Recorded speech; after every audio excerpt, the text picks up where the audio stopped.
Yeah. Sounds good.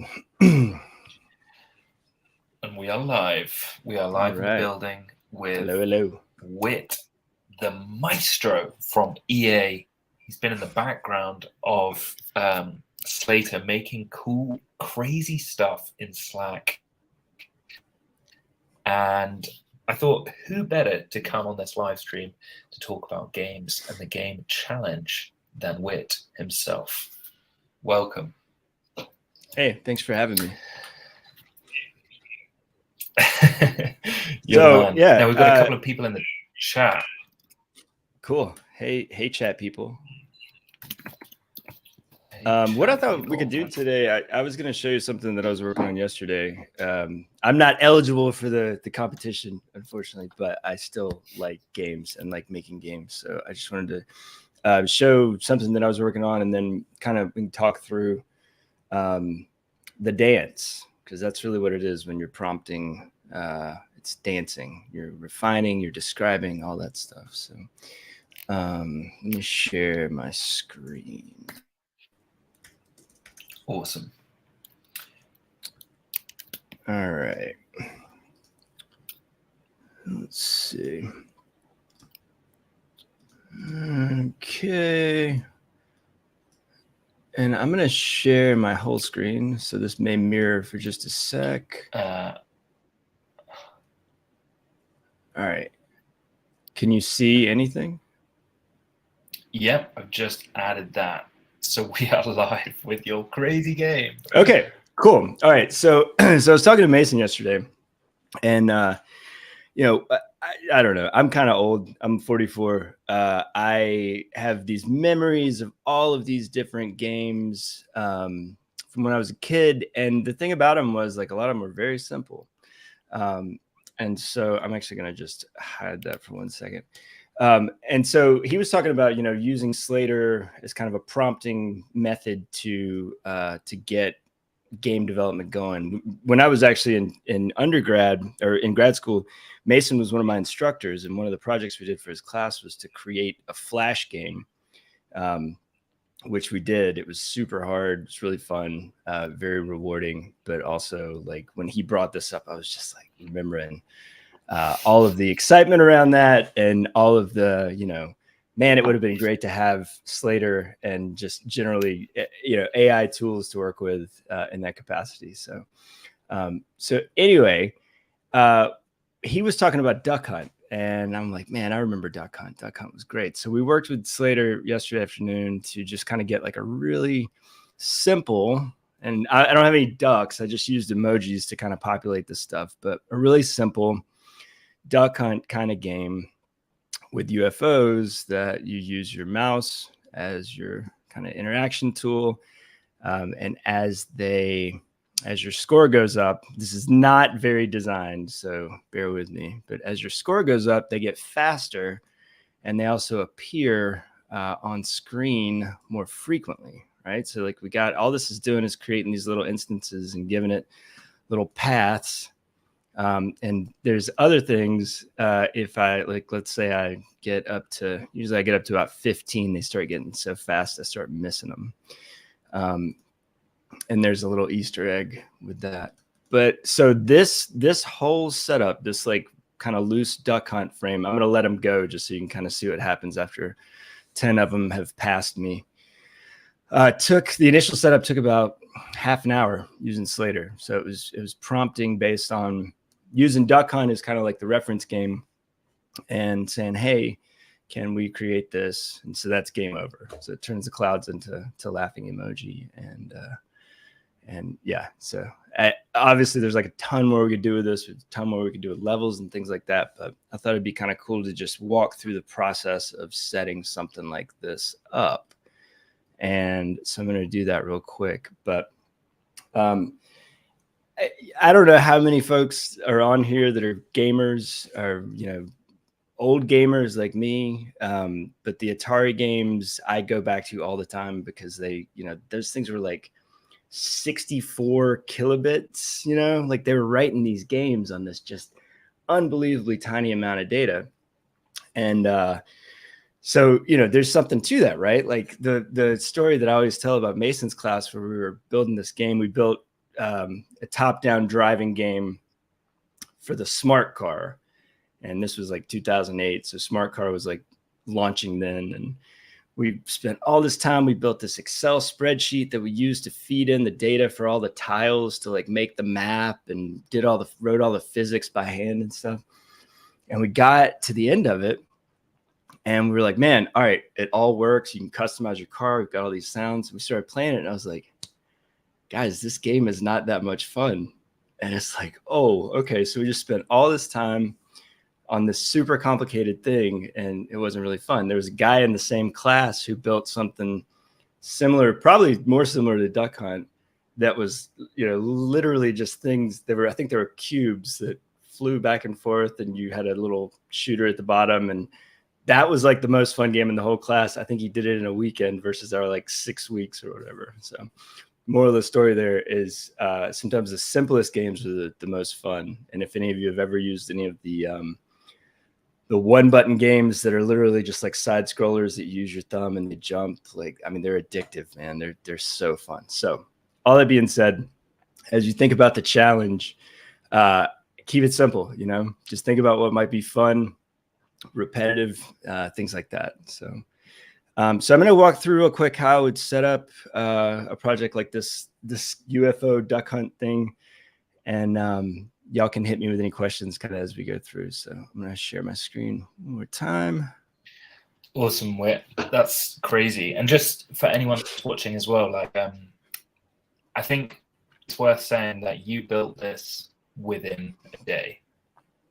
I built it within about an hour. That's wild. Yeah. Yeah. So I think say that the game is there's some people who are like, oh my god, this is really intimidating challenge, but actually if you've got an idea of what you want to get to, which I think is the most important thing, then you can explore and you can make cool stuff. So just to say that. Totally. And one thing to remember too is that all of these tools, the API Slater uses behind it to kind of help generate code, all that stuff was trained on all of the knowledge of all of these different video games. So I'll show you in just a sec, but if I go in and I'll just go ahead kind of straight through and set up a new project here. So we'll call this one stream game. And we're going to make that. And this will be, I'm actually just going to recreate kind of the duck hunt type game, just so you can kind of see the steps that I went through. But I mean, the thing to stress is that if there's a reference game that you can think of, Breakout, Pong, Joust, Mario Brothers, whatever, there's an awareness of that within the tool. And so you can basically say, hey, I want to recreate duck hunt or, pole position, or, whatever, using JavaScript and CSS. And it's going to have some frame of reference to kind of start building that out, which is amazing to me. So I'm going to crack open my panel here, and I'll say, I always start with please. And I say, thank you. Just, it's like a personal thing, just in case the AI thing goes sideways. Hey, we've got to be clear that the robots are going to take over, and you better be polite to them. Right, we want to be on their good side. So please help me create a version of Duck Hunt using JavaScript and CSS. It's always dicey typing this stuff live, but I want y'all to see the whole process, warts and all, that I did to kind of get this set up. One of the things with this is a lot of times you can specify in the prompt that you want it to just return the JavaScript. I often will actually have it return HTML too, so I can use that as a reference to build my layers out in Webflow. And the other thing, if we have time, I'm going to show you is how to actually take the game that we're making and actually have it interact with Webflow. So you can have Webflow interactions that are triggered from events in the game and things like that. So it's all of this stuff is actually super easy using Slater. So, all right. And like I said, with this, it's amazing, right? It's going to walk you through each step of kind of like what you want to set up, gives you some HTML, and it gives you some CSS for the game container. We're going to edit some of this as we go. But I'm gonna go ahead and grab this and copy this into my Slater JavaScript file. And then it's gonna be looking for a background image, it says. But so first things first, I'm gonna go ahead and grab my script embed, take this over to Webflow, and I'm going to add this on my page. And paste that in here. And then the other thing I'm also going to do is go ahead. I've got this new functionality around setting up CSS within Slater also. So I'm going to make a new CSS file. We'll call this game styles. Go ahead and create that. And I'm going to jump over and just grab the output CSS from here. And we're working on this UI. So the way that we interact with it in the future and the way we interact with it now, it's still fairly new. So we're still kind of working out some of the kinks. One thing right off the bat I'm going to do is go ahead and change the background just to be a color. We'll start with, we'll start with blue. FF. We'll save that. And then I'm going to grab this embed also. Connect this. I usually put the CSS before the JavaScript. I don't know that it matters, but it's just how I set it up. And then I'm going to take a look at what it returned for my JavaScript and HTML. And let's take, so I see here they've got a game container, a scoreboard, and a game area. So I'll just go over here and I'm going to make give this one game container class. There's some things that I'll do that it doesn't specify, but it's just things that from working in Webflow, I know I kind of want it to do.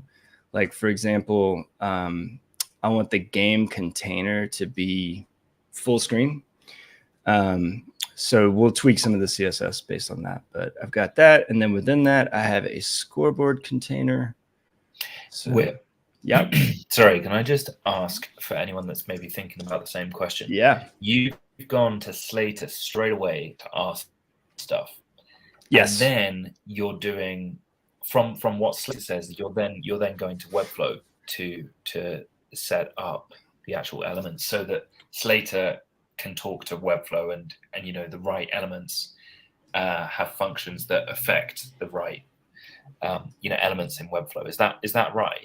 Yep, that's right. And you can do it the other way too. Like I could actually, if I wanted to, I'd go ahead and set up the game container in Webflow, scoreboard, all that stuff. And then just either through data attributes or classes, I could feed that back into Slater and it would actually auto assign those to make the query selectors or the get element by ID, like whatever we wanted to use to grab that stuff. You can also have it return this stuff in jQuery. I like regular old JavaScript, so that's kind of what I skew towards. All right, so we've got game area, we've got scoreboard, and then scoreboard needs some text. And one other thing is that generally right out of the gate, some of this stuff won't work. So some of it is about tweaking kind of the output and making sure that it does what you want it to do. All right, so I've got that. I've got these are saved to production. And I'm just going to see what this does as is. So we'll start there. And then from there, we can kind of start to fine tune these pieces. Okay, so I got nothing in here yet. All right, so let me go back over here. So we've got get element by ID game area. So one of the things I'm going to do is actually, instead of get element by ID, I want to use class names. So I'm going to just, actually, I'll show you an easy way to do this. instead of get element by ID, I'd like to use class names. And then I'll just paste the code back in and send it back through. And it'll give me some output that's basically saying, it's always so friendly. Certainly. Here's the updated code using class names. Nice. It makes it fun to talk to because it's like, I feel like we're in I always talk about it as like a dance, but it really is. All right, so now I've got my JavaScript, and see, it changed my get element by IDs to query selectors, which is exactly what I wanted. So go ahead and save that. And the other thing I'm going to do is go over here into my CSS, and I want to go ahead and make my container. I do SVW and SVH, and that's smallest viewport width and smallest viewport height. The benefit of that is that it renders really well on mobile Safari, like right out of the gate. And the thing that's crazy is that most of these things that you get out of here are going to be responsive, just kind of like by virtue of how we set it up. So, all right, okay, so that's a great point. Sorry, I just want to write this down in the chat. SVW. By setting it to SVW, it means it's going to be responsive. And that it basically means it's going to take up the whole container there. All right, so I need to change these to class names. Also, the thing you can do too, like I'm taking the output and putting it in and putting it into Slater CSS directly, but like you can do this in Webflow. Like I could set all of these classes up in Webflow and have it work. Okay, let's see. Cross origin blocked CSS. All right. Well, in the interest of time, I may just manually adjust some of this stuff. Game container. All right. So pop that up. Game container, game area. I got that. And so what we might actually wind up doing, if it does not return this, is setting up these elements in here. So, okay. So what I'm actually going to do is strip out the Slater CSS for a sec. And we'll save that. And then I'm just going to go ahead in here and give these some styles in Webflow. So I'll make this position absolute. We'll make this full size. So that'll be 100 SVW, 100 SVH. And then the scoreboard we'll want to absolutely position in the top corner. And we'll make that 300 px. And then the game area is going to be 100, 100. And we'll give that a background color of kind of like sky blue-ish. All right, and so now we should start to see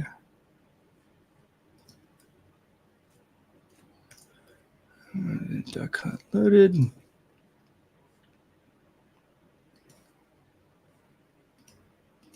All right, 100 SVW. The other thing is it'll actually return different output sometimes based on the prompt. So I'm gonna go back over here and I'm gonna bring this back into, I'm just gonna put this in a style tag because I was getting a cross origin error. And for this, we're going to just make this background color yellow. And so this is one of the things with any of these games that I'll I'll start with is essentially just kind of like stubbing out the things that are going to be my elements. So in this case, I'm going to make it these divs. And so out of the gate, they will be pretty simple looking. So they'll just be shapes. And that's what I started with on the other. And go back to my JavaScript file. And it's going to be creating duck divs. And so it's going to be doing that on click, which is okay.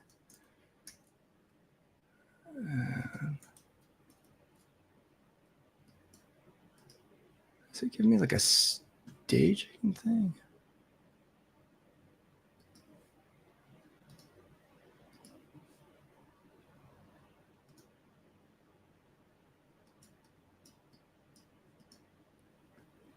Let's see.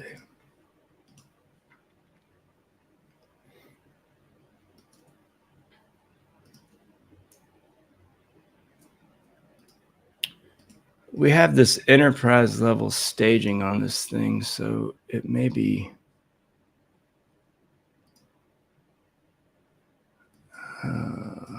login required. There we go. I think it's the private staging.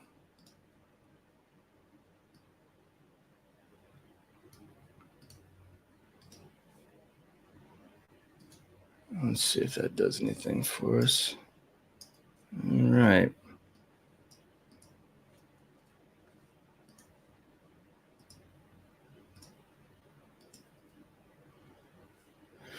Well, that is not working. So let's try. Well, it's all right. This is part of it. That's when I talk about a dance. It's part of it. All right. So let's say, okay, let's refine this code to work with a single div with class game container. Please add ducks to the scene every, let's say like every 3 seconds. And when I click on a duck, I'd like for it to disappear. All right, let's see what this gives us. Game container and score. While that's generating, I'll just go back and make sure I've got all this set up correctly. I've got game container, and I've got, make that one score, and then we'll delete the game area and publish that. All right, and so it gave us some new JavaScript, and let's see if this will do what we're after. It publishes.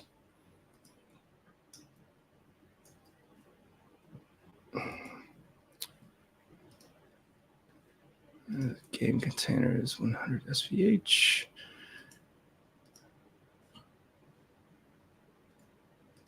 Let's make that static. And that's block.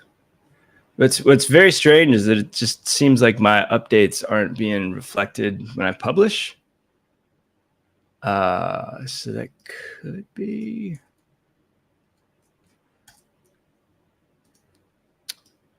I've got body.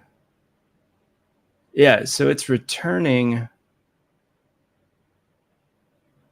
an empty body.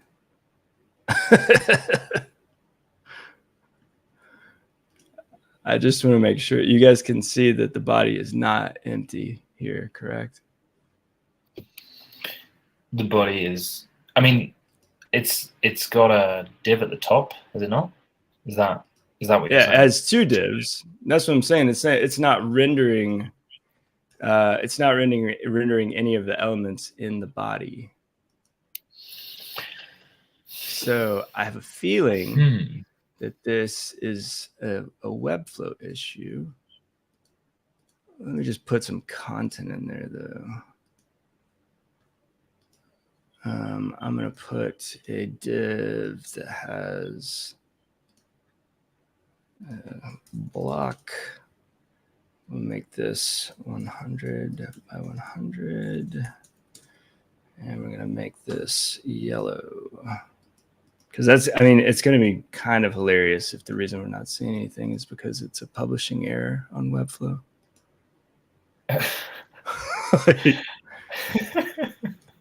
We'll see. Yeah. That's not publishing. Yeah. So, okay. So let's try something else. It's not to do with the enterprise. Well, that's what I turned staging, enterprise staging off. But let me just change this new Slater game. And I've got enterprise staging off. And so let's publish that. Because, I mean, the other thing I can do if we wanted to is I could just go to the one that we have that works that I made yesterday. And I can kind of pick it apart and show you how to tweak it. Yeah, okay. I mean, Andrea has just said, I'll put her comment up. I'm loving this because it's the kind of weird inconvenience that could actually happen to me. Well, this is I appreciate that, real. Andrea, because I'm sitting here like, I don't know what's happening. It is true, though. It's true. There's just all kinds of quirks with it. But this is bizarre that let me just make sure I don't have some code that's jamming me up here. Because look, I mean, this exists, right? We can see that this exists. I got my duck style. That should be fine. I got my script is loading. Because that's the thing. It's nothing to do with the script. It's it's not Slater. It's Webflow's not published. Yeah. All right. So it says published successfully. All right. Okay. Hey, all good. I appreciate y'all hanging with us here. So what we're going to do, we're going to go back to our dashboard and I'm going to bring up Stellar. This is the name it gave me, by the way. I didn't name my own site, my Stellar site. Yeah, right. Witt. Yeah. Okay.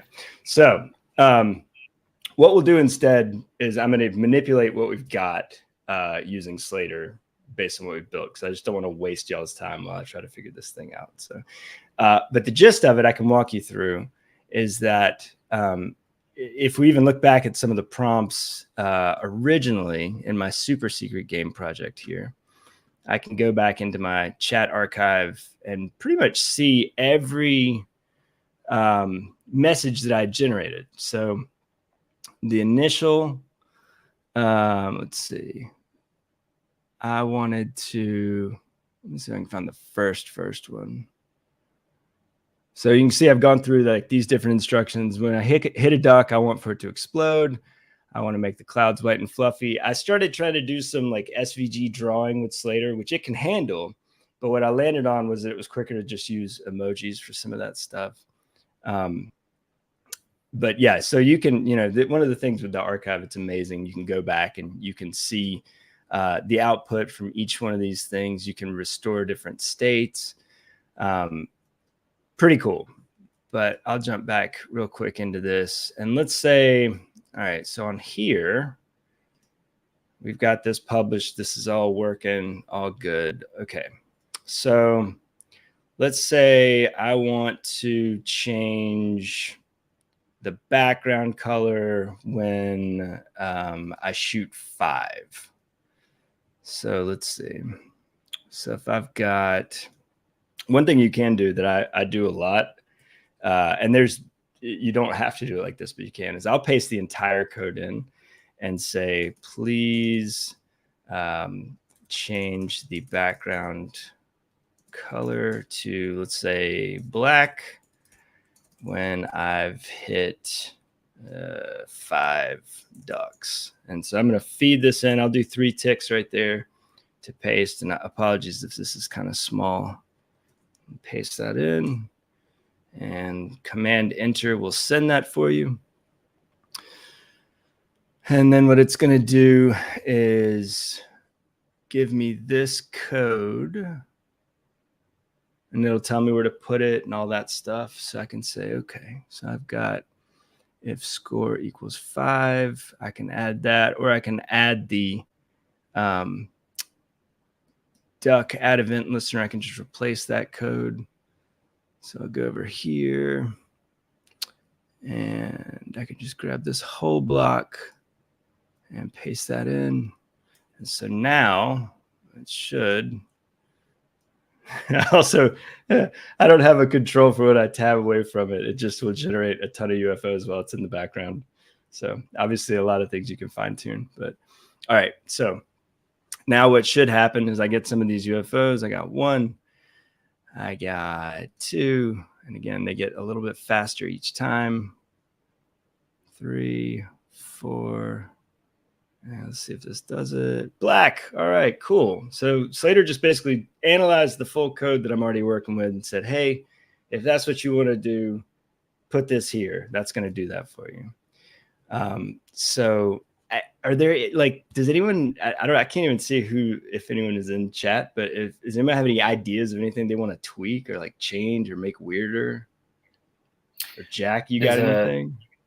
There's a few people watching. So while people are maybe writing some stuff, I mean, I think one thing to say with this project is that, like, there's a lot going on that you have done in a very, very short space of time. And, like, get weird. If you want to do the game challenge, there's so much, so many different options to change bits and bobs. And you can tweak things, and then if it's not working, you can go back and keep prompting like Witt has done. So if I was gonna make this game even weirder than it already is, Witt, let's get weird, man. You've turned this. You've got weird straight off the bat. So, but yeah, let's get weird. Okay. So I think what could be kind of cool is if we've got all the UFOs just exploding. Yep. When you do that, but what I wondered is, what if it has like the odd target, like a different colored UFO? If you target that one, then you die. Oh, if you hit the wrong one, then it ends the game. Yeah. Let's do it. All right, let's do it. Okay, so what I'm going to say, I'm going to grab this whole code block and I'm going to say, please rewrite this to, let's say whatever, third one or fourth one. Let's say to make every third UFO, or I'm still calling them ducks in the vernacular code, but all right, so make every third duck we'll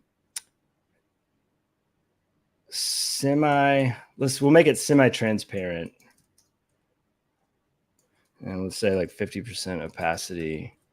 And if I click on that one, let's see, if I click on one of these, the game immediately ends, and the goner count is something that I established to track when they actually leave, like if they made it through without me shooting. I name my variables weirdly, but it gets the point across. So all right, so the goner count is going to go to 10, which should trigger the kind of end of game thing. So let's see what it gives us there. Can I just jump in and say that you see how precise that prompt was? The more precisely you can give instructions to Slater, the better Slater is going to do to generate that code. So just remember that if you're like, if you just say, hey, Slater, make a fun game for me, you're probably not going to get what you want out of that. Okay. So, it's hard to hit a target you can't see. Slater's not going to be able to do it either. All right. So I'm looking at this. I can tell that this is not actually giving me what I need because it doesn't reference the duck generator. So I'm going to say, okay, all good. This does not create that third duck that will end the game. Please update. And then I can go over here and look at my functions. So I think it's create duck. Yeah. Please update create duck to add this logic. And so then again, like Jack was saying, one of the things that I feel like not even just Slater prompting, but prompting in general, if you're using Midjourney, if you're using Kyber, if you're using Runway ML, you're using ChatGPT-4 with Code Interpreter. So much of this stuff is about, you can almost think about it as like requirements gathering. So you're actually giving the bot the requirements for what you want to do. And a lot of times it helps to do these things incrementally. So I'll get like one piece working, and then I say, okay, cool. Now I want to add this new functionality. So we're trying to add this kind of decoy duck thing right now on top of a lot of stuff. So a lot of times, all right, let's see, third duck, the way the game, you can modify. Okay, cool, perfect. So this looks like it's going to do what we need it to. And let's try it. All right, so this is going to replace our create duck function. So I can just grab the whole duck, I think. Sometimes too, you want to check in the output to see if it has anything like this code stays the same. Sometimes it'll abridge stuff, but this looks good. So let's try it. I'm going to copy this, and I want create duck though. Here we go. So paste that in, and this probably is going to crash. Yep. Okay.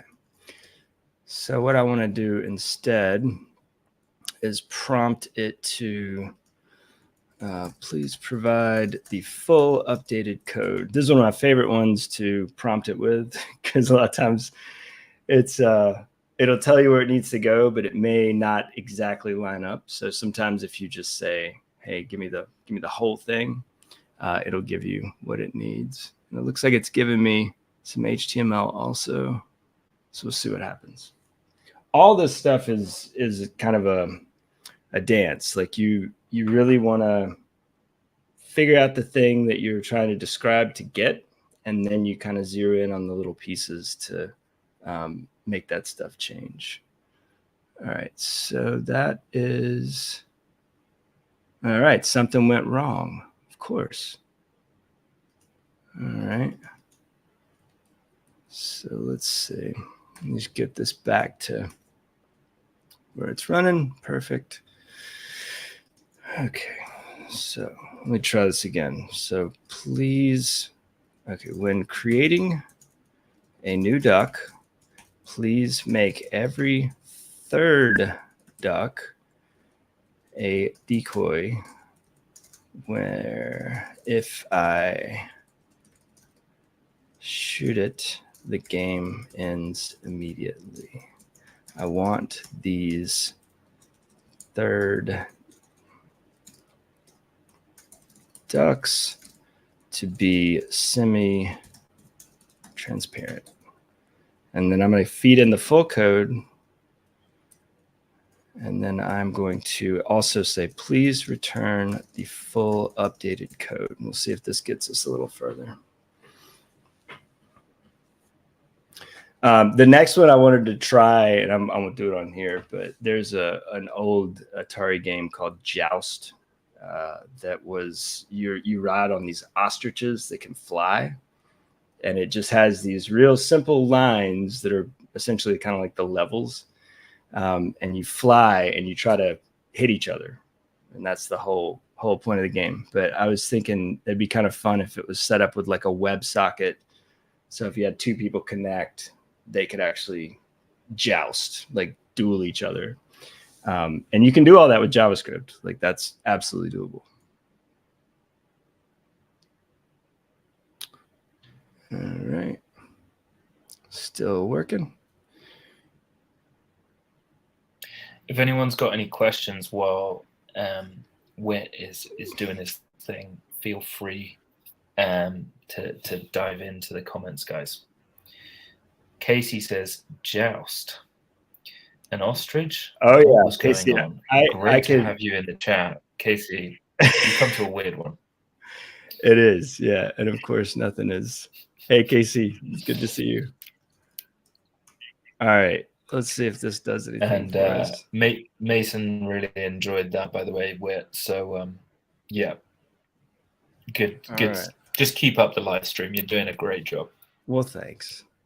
All right, so it looks like that may have disabled my click functionality, because of course it did. So let's see. Okay. The new code doesn't allow me to click on the ducks. Please update. And a lot of it is like self-diagnosing. And it'll even apologize. Apologies for the oversight. Damn right, Slater. Sort it out right now, please. Oh. I mean, the thing is, like, I've been using this and GPT and some of the other things for several months, and we've been able to work a lot of this stuff into different client projects, even things like animated backgrounds, using HTML, CSS, and JavaScript. It has like amazing knowledge of GSAP. It has amazing knowledge of 3JS, P5, D3.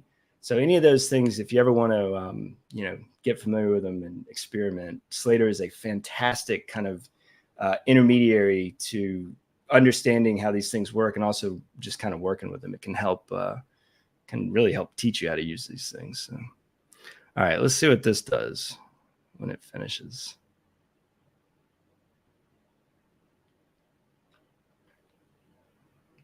Okay. So, wait, can I just quickly ask?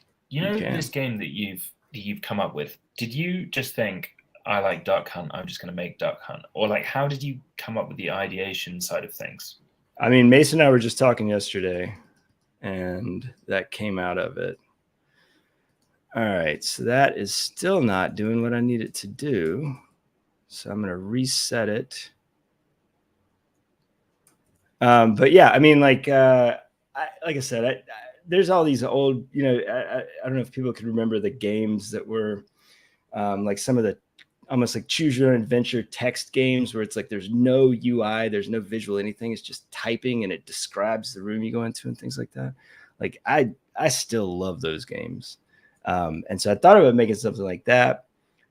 There's also, things like side scrollers, like the old Mario Brothers, or even there's a mobile game called Jumpman, which is, if you look at it, the guy stays in the same place and the background's the only thing that moves, and all you're doing is jumping, and it's amazing. So I don't know, thought about recreating that. Honestly, when I did this yesterday, it just worked. So not totally sure what's happening. There we go. All right, so at least that's back. Okay, so now what I'm going to do is zero in on the create duck function. So I'll say, let me just grab this piece. And I need every third duck to be, I tell you what, I'm going to feed it an emoji so we have some visual representation. So every third one, we're going to make a dove, and I'm just grabbing that.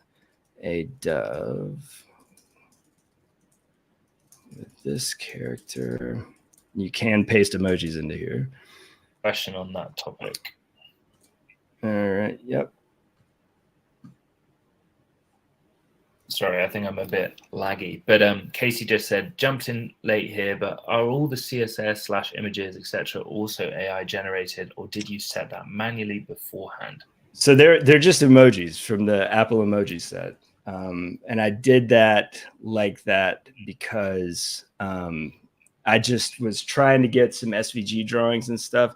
What I started with was literally just circles. So the ducks were circles, the clouds were kind of like ovals. And what I, instead of trying to find all these different graphics and hosts and things like that, I was like, well, just see if I can do it with emoji, and it worked. And so that was how I landed on that. But it's a great question, because you could use things like Midjourney to create, an avatar, or like if you have like a character-based game or something, create an avatar, bring that into something like Photoshop with the new generative fill stuff. You can automatically remove those, create those isolated pings from that. And then, build that, bring that into the game, either as a ping or as an SVG. Kind of just depends on what you create. Let's see if this will give us. Okay, so I've got, that's one, and that has removed my ability to click on it. So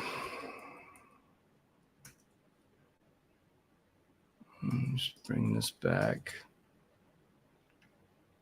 We only got a few minutes left, and this is not nearly as far along as I'd hoped to get with y'all, so I apologize for that.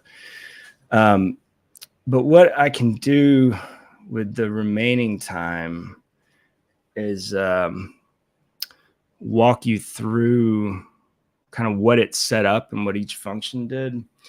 Again, like what it's, if you're providing it with a reference game, it's going to generally try to approximate, what that original game did. And then a lot of it from there is just tweaking. So it created, I said, okay, I need it to make ducks. It writes the function that makes the ducks. It says we're going to put them at random places, and then it just is going to append those. Right now, I've got the inner text here as the emoji being set per duck. That right now is UFO. Then we've got some stuff around which direction it goes. This is saying, if we want to make it go in a single direction for anywhere from 250 milliseconds to 4 seconds, it's going to get a random number for that. And again, I didn't write any of this. This all came out of Slater. So like, let's say we want to make it super erratic. I could say, all right, let's make the maximum be 500. We'll update that. And then as these things come out, they're going to be a little bit more jumpy as far as changing directions. And then as they get faster, they'll get more erratic because they can cover more ground more quickly. So that's one thing you can kind of tweak in there. You can also take that kind of stuff and say, like, I've got my variables that I'm setting up here.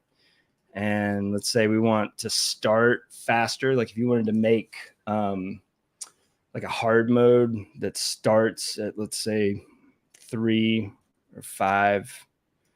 So that's going to kind of right out of the gate give us these faster, impossible to hit UFOs. So a lot of it's just kind of tweaking those variables and stuff.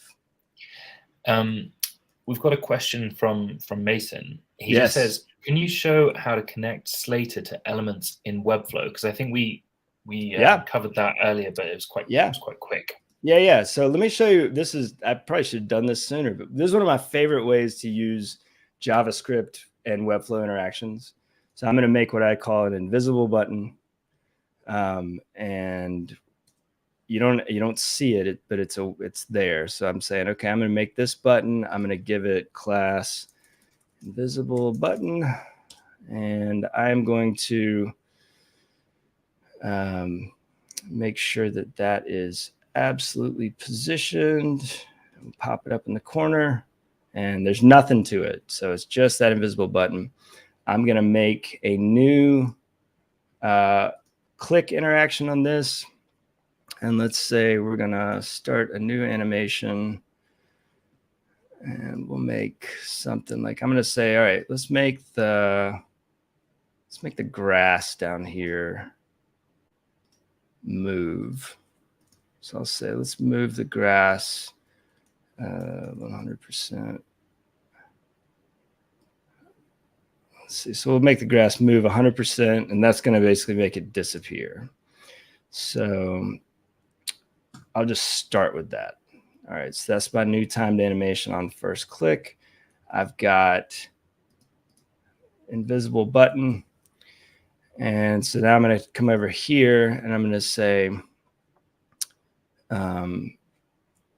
please. So I'm actually going to prompt it for some of the easier stuff. So please create a variable that gets class invisible button and triggers a click event on it. And let's see if that will give us that. Okay, cool. So it's going to write that code for me real quick. And I'm saying, all right, cool. So I've got my invisible button.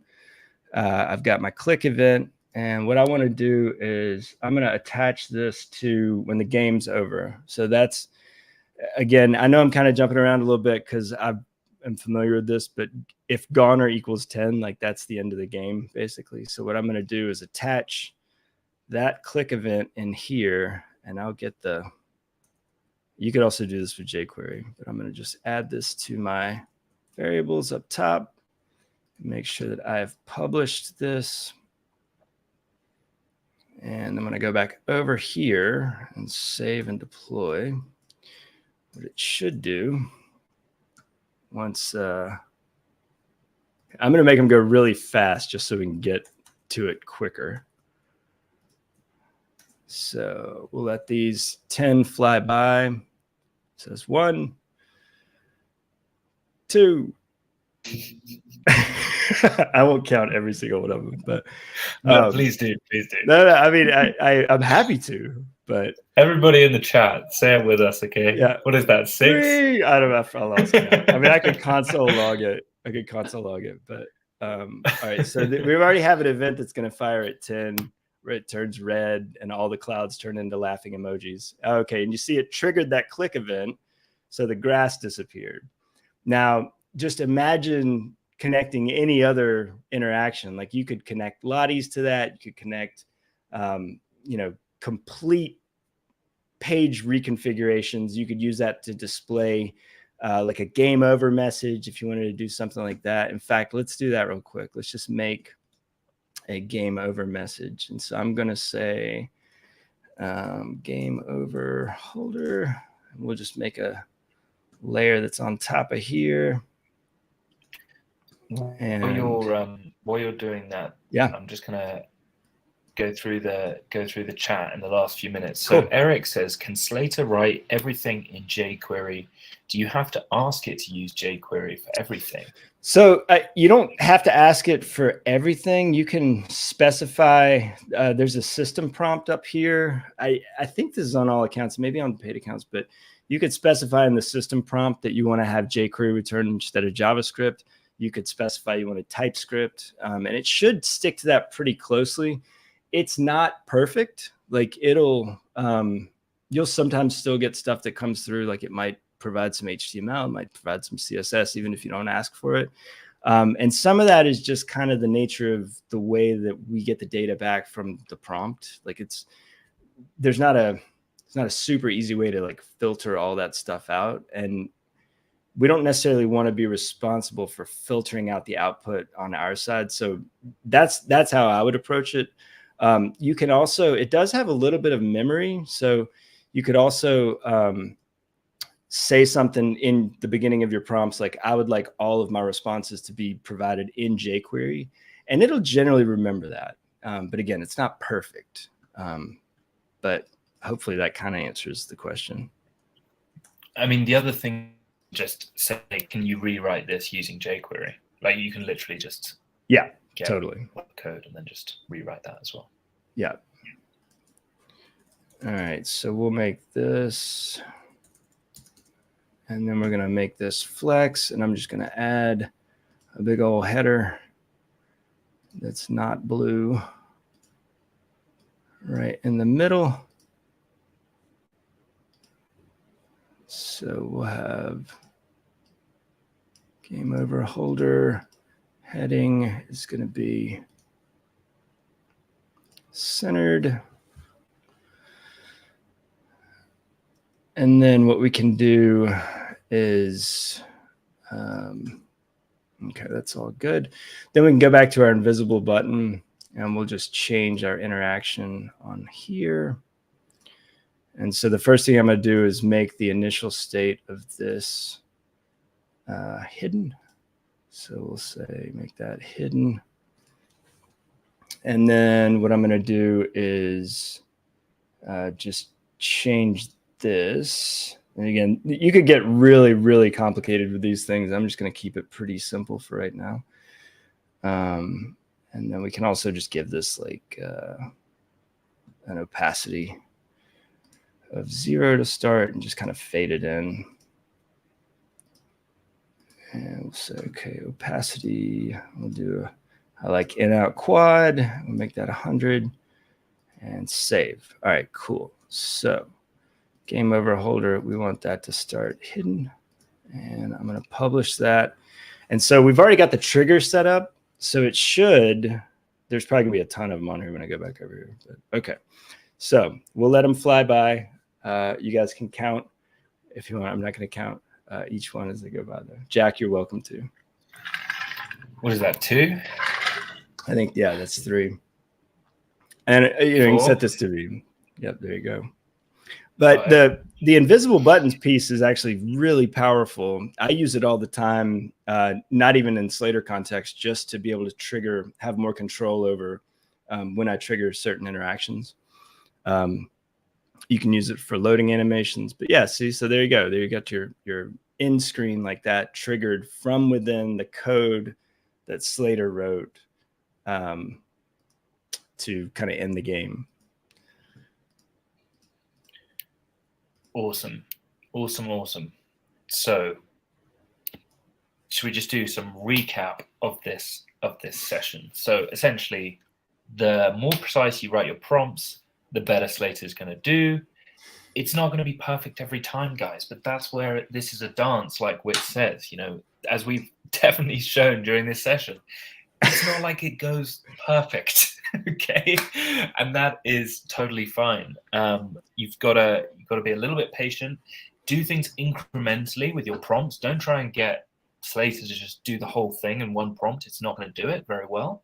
And so what you should do is incrementally, you know, ask Slater to do things as you go. Another thing that I think is really important to say is that you don't need to have a game that's super, super complicated to win this competition. You know, Witt made this game in an hour, okay? Now, I know he's trying to explain it, and there's all sorts of different things going on, and he didn't manage to remake that in this hour. But, you know, he did actually make something really cool in a very short space of time. So what I don't want you guys to do, and I don't think Mason or Witt or any of us who are trying to make this competition fun, is for you guys to sweat and freak out and try and make something like EA Sports type vibe, because that's going to be really, really difficult and not the point. It's going to be super stressful. You know, you might make a simple game that's actually really fun, original, works, and you know, maybe in with a chance to win the competition, guys. So, you know, have fun with it, and you know, just enjoy the process of playing with Slater in Webflow. And final things to say as well before we end this is what I'll do is download the transcript from this. I'm going to make a nice article, and you know, I'll bring up some of the most important points from this. Maybe I could even get the this game and make it a clonable. Would that be doable, yeah. do you reckon? Yeah, I mean, there's nothing really in Webflow to clone. It's, you know, it's just like a container. But yeah, we could do that. I think the other thing I was going to say is, like, you know, I'm kind of taking it personally that I couldn't get it to publish. Maybe I could get. I'm probably going to record. I'm going to figure out why it wasn't publishing, and then just record a demo that we can add to either Twitter or YouTube.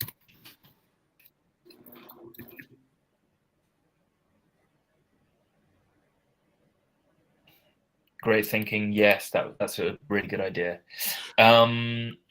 So, guys, this is going to be. I'll rewrite. I'll write an article, and we'll add the demo maybe into that. I'll talk with Witt, and we can sort that out. Competition is getting busy indeed. JP has just come into the chat. Looks like the competition is stacked. It is. Why is it stacked? Because there's some big old prizes coming in, guys. And you know, it's I think it's the most exciting competition we've done so far. So I'm psyched. But even if you not a JS Maestro yet, you know, there's going to be 2 random prizes. There's 2 merit-based prizes. Just get involved. You know, who knows? Crazy stuff happens when you just, you know, put your head above the water and just see what's out there. You know, so get involved. Witt, do you have anything else to say before we end this session? No, I mean, just I'm sorry that I wasn't able to get it working for y'all, and I'm gonna see if I can figure out what the publishing thing is, because you know, without it, that's sort of the being that it is on Webflow. If the pieces aren't lined up, then we get what we got.